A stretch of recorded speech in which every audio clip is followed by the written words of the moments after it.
साधु और चूहे की कहानी। बहुत समय पहले की बात है। एक गांव में एक साधु मंदिर में रहा करता था। उनकी दिनचर्या रोजाना प्रभु की भक्ति करना और आने जाने वाले लोगों को धर्म का उपदेश देना थी। गांव वाले भी जब भी मंदिर आते तो साधु को कुछ न कुछ दान में दे जाते थे। इसलिए साधु को भोजन और वस्त्र की कोई कमी नहीं होती थी। रोज भोजन करने के बाद साधु बचा हुआ खाना छींके में रखकर छत से टांग देता था। समय ऐसे ही आराम से निकल रहा था, लेकिन अब साधु के साथ एक अजीब सी घटना होने लगी थी। वह जो खाना छींके में रखता था, गायब हो जाता था। साधु ने परेशान होकर इस बारे में पता लगाने का निर्णय किया।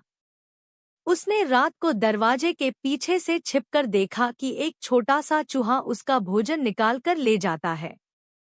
दूसरे दिन उन्होंने छींके को और ऊपर कर दिया ताकि चूहा उस तक न पहुंच सके, लेकिन यह उपाय भी काम नहीं आया। उन्होंने देखा कि चूहा और ऊंची छलांग लगाकर छींके पर चढ़ जाता और भोजन निकाल लेता था। अब साधु चूहे से परेशान रहने लगा था। एक दिन उस मंदिर में एक भिक्षुक आया। उसने साधु को परेशान देखा और उसकी परेशानी का कारण पूछा, तो साधु ने भिक्षुक को पूरा किस्सा सुना दिया। भिक्षुक ने साधु से कहा कि सबसे पहले यह पता लगाना चाहिए कि चूहे में इतना ऊंचा उछलने की शक्ति कहाँ से आती है। उसी रात भिक्षुक और साधु दोनों ने मिलकर पता लगाना चाहा कि आखिर चूहा भोजन कहाँ ले जाता है। दोनों ने चुपके से चूहे का पीछा किया और देखा कि मंदिर के पीछे चूहे ने अपना बिल बनाया हुआ है। चूहे के जाने के बाद उन्होंने बिल को खोदा तो देखा कि चूहे के बिल में खाने पीने के सामान का बहुत बड़ा भंडार है। तब भिक्षुक ने कहा कि इसी वजह से ही चूहे में इतना ऊपर उछलने की शक्ति आती है। उन्होंने उस सामग्री को निकाल लिया और गरीबों में बांट दिया। जब चूहा वापस आया तो उसने वहां पर सब कुछ खाली पाया, तो उसका पूरा आत्मविश्वास समाप्त हो गया।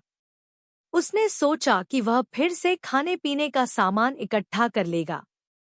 यह सोचकर उसने रात को छींके के पास जाकर छलांग लगाई, लेकिन आत्मविश्वास की कमी के कारण वह नहीं पहुंच पाया और साधु ने उसे वहां से भगा दिया।